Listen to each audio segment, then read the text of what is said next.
जय हिंद दोस्तों। जैसा कि पिछली क्लास में हमने आप लोगों को क्रिप्स मिशन और कैबिनेट मिशन प्लान के बारे में बताया था, आज हम उसी के आगे संविधान सभा में जो इम्पोर्टेंट फैक्ट हैं उनको पढ़ने वाले हैं। ठीक है, आज की क्लास देखिए बहुत इंपॉर्टेंट रहने वाली है। जो वैकेंसी अभी यूपी पुलिस में आने वाली है, ठीक, उनके लिए क्लास बहुत इंपॉर्टेंट रहने वाली है।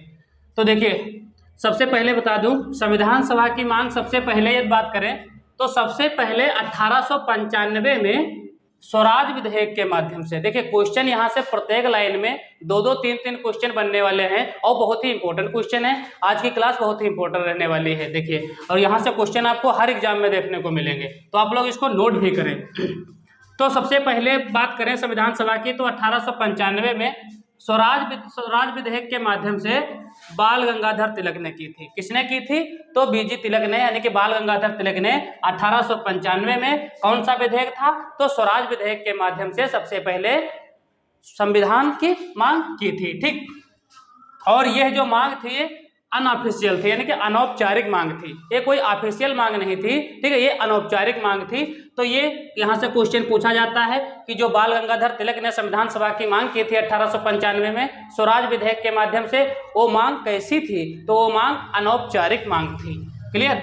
नेक्स्ट पॉइंट, महात्मा गांधी ने भी जो है संविधान सभा की मांग की। अब ये इन्होंने कब की? तो इन्होंने जो है 1922 में की थी। कब की थी? 1922 में। और इनकी एक पत्रिका है, पत्रिका का नाम है यंग इंडिया। कौन सी पत्रिका?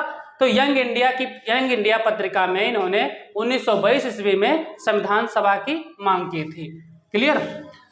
पहले हमने बताया बाल गंगाधर तिलक ने 1895 में मांग की थी, और महात्मा गांधी ने कब की? तो 1922 में महात्मा गांधी ने यंग इंडिया पत्रिका में संविधान सभा की मांग की। ठीक, यानी कि ये पत्रिका जो लिखते थे उसमें जो इन्होंने संविधान की बात कही थी। ठीक, बात कर लेते हैं, मोतीलाल नेहरू जी ने 1924 में मांग की थी संविधान सभा की। मोतीलाल नेहरू ये जवाहरलाल नेहरू के पिताजी हैं। ठीक है, इन्होंने 1924 में काहे की मांग की? मोतीलाल नेहरू ने संविधान सभा की मांग की। ठीक, यदि आप लोगों को याद होगा तो आपको बता दें, 1923 ईस्वी में एक पार्टी का गठन हुआ था। वो पार्टी का नाम था स्वराज पार्टी।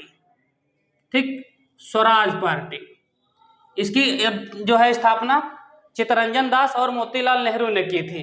देखिए, जब 1922 में आपको पता होगा चौरी चौरा कांड हुआ था, असहयोग आंदोलन, उसको वापस ले लिया गया था। तो उसके बाद जो है कुछ जो नेता थे वो जो है महात्मा गांधी के अगेंस्ट हो गए थे, यानी कि ऐसा नहीं करना चाहिए था। ठीक, कि असहयोग आंदोलन चलता रहता तो हो सकता जल्दी जो है स्वराज मिल जाता, यानी कि हम लोग फ्री हो जाते। तो 1923 में एक स्वराज पार्टी का भी गठन किया था। ठीक, मोतीलाल नेहरू जी ने और चित्तरंजन दास ने। देखिए, यहाँ से एक क्वेश्चन बनता है, 1923 में कौन जो है जो पार्टी हुई, स्थापना हुई स्वराज पार्टी, इसकी स्थापना किसने की? तो स्वराज पार्टी की स्थापना चित्तरंजन दास और मोतीलाल नेहरू ने की थी। ठीक, चित्तरंजन दास का पूरा नाम जो शॉर्टकट में नाम लिख के आता है, कहीं फुल फॉर्म भी पूछ लेता है, तो CR दास इनका जो है नाम लिख के आता है। ठीक है, शॉर्टकट में इनका नाम लिखा मिलेगा आपको CR दास। ठीक है, तो आप लोग याद रखेंगे, CR का मतलब हो जाएगा चित्तरंजन दास। क्लियर? ये चित्तरंजन दास जी जो हैं ये सुभाष चंद्र बोस के राजनीतिक गुरु भी हैं। ठीक है, बहुत इंपॉर्टेंट है ये। ठीक है, यहाँ से क्वेश्चन बनता है, आप लोग नोट कर लें, इसको अलग से नोट कर लें। हाँ, तो संविधान की बात कर रहे थे हम, ये अलग से पॉइंट आ गया था, आप लोग इसको अलग से नोट कर लें। 1934 में यमन राय का पूरा नाम यदि आपको पता होगा, नहीं पता तो हम बता देते हैं, लिख लीजिए, मानवेंद्र नाथ राय इनका पूरा नाम है। ठीक है, 1934 में मानवेंद्र नाथ राय ने संविधान सभा की मांग की। ये जो है मांग औपचारिक मांग थी, ये पहली औपचारिक मांग थी, यानी कि ऑफिशियल डिमांड थी संविधान सभा की। देखिए, अभी तक जितनी मांगे उठी वो सब अनौपचारिक मांग थी, और ये जो मानवेंद्र नाथ राय ने जो है 1934 में जो है संविधान सभा की जो मांग की, ये पहली औपचारिक मांग थी। तो क्वेश्चन यहाँ से पूछा जाता है, संविधान सभा की पहली ऑफिशियल डिमांड कब आई, यानी कि पहली औपचारिक मांग कब हुई? तो 1934 में हुई। किसने उठाई? तो यह ये मांग जो है मानवेंद्र नाथ राय जी ने उठाई। क्लियर? आपको पता होगा 1942 में जो है क्रिप्स मिशन के तहत जो है भारतीयों की मांग को स्वीकार किया गया था। ठीक, तो क्रिप्स मिशन जो आया था उसमें स्टैफोर्ड क्रिप्स का भी नाम पिछली क्लास में हमने पढ़ाया था। ठीक है, तो स्टैफोर्ड क्रिप्स द्वितीय विश्व युद्ध के बाद भारतीयों को संविधान बनाने की बात जिन्होंने कहा था कि जब द्वितीय विश्व युद्ध समाप्त हो जाएगा तो जो है संविधान बनाने की बात उसमें कही गई थी। ठीक है, तो ये नाम याद रखेंगे, स्टैफोर्ड क्रिप्स ने, ठीक है। ये भारतीयों की जो है संविधान बनाने की बात कही थी इन्होंने भी। अब हम यहाँ से जो है आप लोगों को बताते हैं संविधान का गठन कैसे हुआ, मतलब जो है इसमें कितने सदस्य थे, ठीक। तो ये यहाँ से देखिए, ये क्वेश्चन इस 3-4 लाइनों से आपको देखने को परीक्षा में जरूर मिलेगा, ठीक है। हम वही चीज़ें बता रहे हैं, ठीक है, जो परीक्षा में पूछी जाने वाली हैं, ठीक। तो यहाँ से आप लोग नोट कर लीजिए, ये क्वेश्चन बहुत इंपॉर्टेंट हैं। तो संविधान सभा में 389 सदस्य चुने गए। कितने सदस्य चुने गए? तो 389 सदस्य चुने गए, ठीक। अब यहाँ से 10 लाख जनसंख्या पर एक सदस्य चुना गया था। कितनी जनसंख्या पे? 10 लाख जनसंख्या पर एक सदस्य, ठीक। यह चुनाव अप्रत्यक्ष रूप से हुआ था, कोई प्रत्यक्ष चुनाव ये नहीं था, एक अप्रत्यक्ष चुनाव था। संविधान सभा के जो सदस्य थे, ठीक है, तो उसमें देखिए अभी हम 389 बताया, अभी जो 389 थे तो इसमें जो है जो 296 थे, तो 296 में जो है 292 ब्रिटिश इंडिया के थे, ठीक। और 4 जो थे वो कमिश्नरी क्षेत्रों के थे, ठीक है, कमिश्नरी क्षेत्रों से 4 आए सीटें। और जो 93 सीटें आई ये रूलिंग डायनेस्टीज थी, यानी कि राजे रजवाड़े, ठीक, जो थे उनसे जो है 93 सीटें मिली। ये जो 4 कमिश्नरी क्षेत्र थे, ठीक, ये कौन कौन थे? तो एक अजमेर था, दूसरा बलूचिस्तान था और तीसरा कुर्ग था। कुर्ग ये कर्नाटक में पड़ता है भैया, कहाँ पड़ता है? तो लिख लेंगे कर्नाटक में कुर्ग पड़ता है। बाकी चौथा था दिल्ली। तो इतना लिख लिए आप लोग। देखिए आप लोग इसको जो है नोट्स जरूर बना लीजिए, ठीक। अब संविधान सभा का जो चुनाव जो है जुलाई 1946, संविधान सभा का जो चुनाव था ये 1946 में 296 सीटों पर हुआ। कितनी सीटों पर हुआ? तो 296 सीटों पर हुआ 1946 में। 1946 में जो चुनाव हुआ तो 296 सीटों पर हुआ। और जो 93 जो सीटें हुई है, जो हमने बताया रूलिंग डायनेस्टीज थी,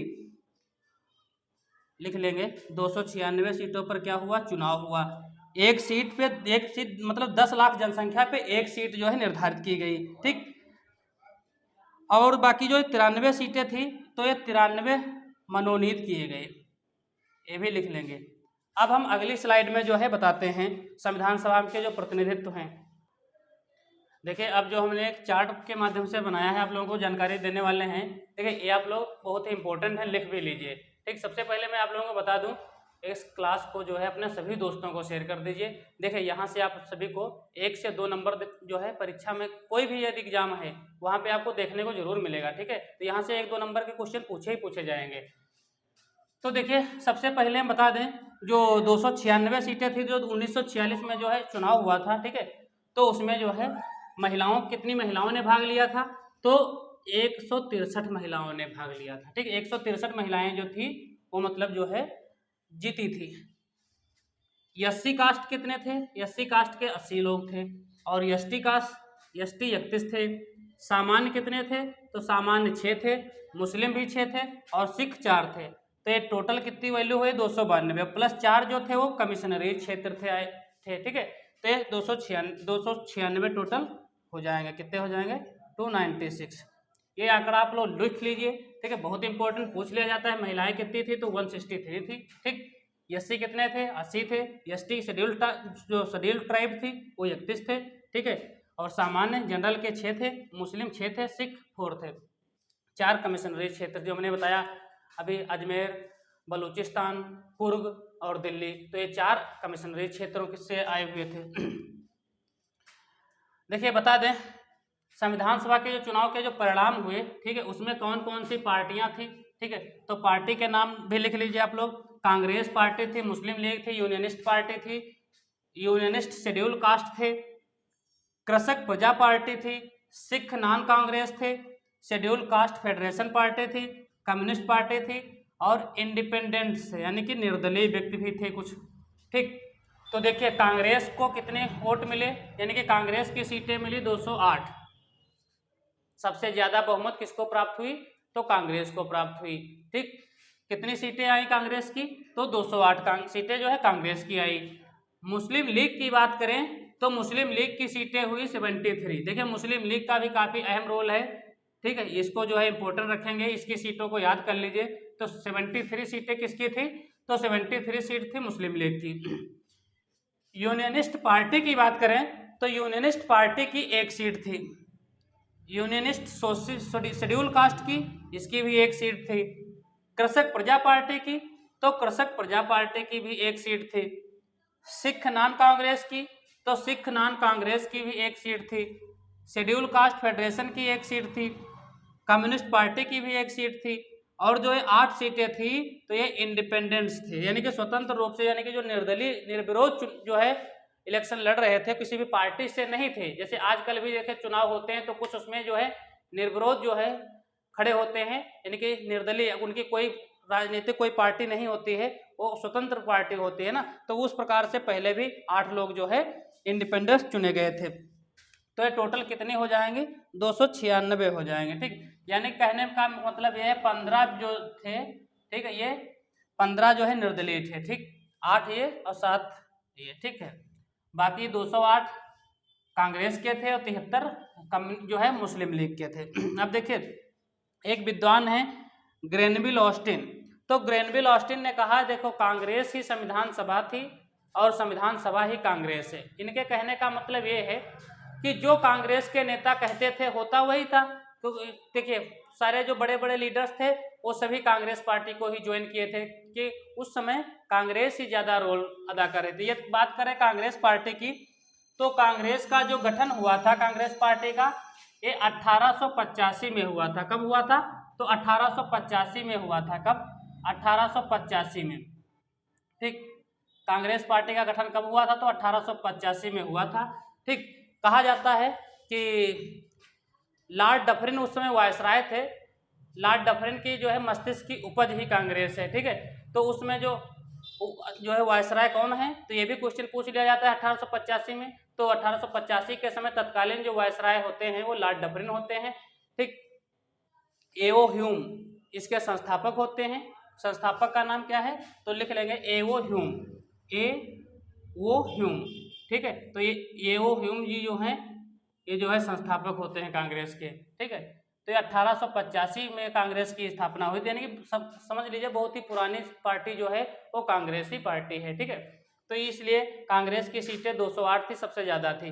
इसीलिए ये जो ग्रेनविल ऑस्टिन कहते हैं कांग्रेस संविधान सभा है तथा संविधान सभा ही कांग्रेस है। ठीक, तो ये इनका जो कथन है पूर्णतः सत्य भी है एक हिसाब से देखा जाए तो। ठीक है, जो कांग्रेस के लीडर्स कहते थे होना वही होता था। ठीक, तो आप देखिए यहाँ से एक पॉइंट बहुत ही इंपॉर्टेंट है, ये क्वेश्चन पूछ लिया जाता है पेपर में। चुनाव में मुस्लिमों की सीट कम होने पर मुस्लिम लीग ने कहा कि हमें अब जो है अलग संविधान सभा चाहिए, यानी कि हमको जो है अलग संविधान चाहिए। ठीक, तो मुस्लिम लीग के हटने के बाद संविधान सभा में सीटें कितनी बचती हैं, तो 299 सीटें बचती हैं। ठीक है, यानी कि 389 सीटें थी तो उसमें से 73 सीटें हट गई। ठीक है, तो कितनी बची भैया, तो 299 सीटें जो है बचती हैं।